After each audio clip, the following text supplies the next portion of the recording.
कुपवाड़ा के कलारूस इलाका में कोविड-19 की वैक्सीनेशन मुहिम में तेजी लाई गई है। अब सड़कों पर दौरान सफर लोगों को वैक्सीन फराहम की जा रही है। वहीं महकमा सेहत की टीम घर घर जाकर भी कोविड वैक्सीन लगा रही है। इसके अलावा खेतों और खाम मुकामात पर टीकाकारी की जा रही है। मजीद जानकारी के लिए देखिए बट मुजफ्फर की यह खास रिपोर्ट।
आपको ज्यादा जरूरी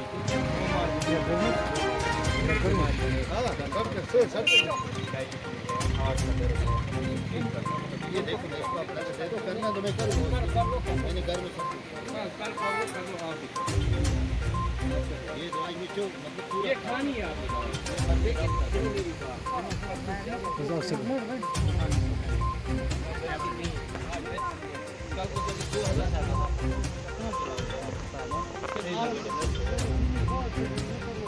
आप करो मेरी जो बाकी को करवा लेते हैं परेशान मत हो जाओ ना बाकी आप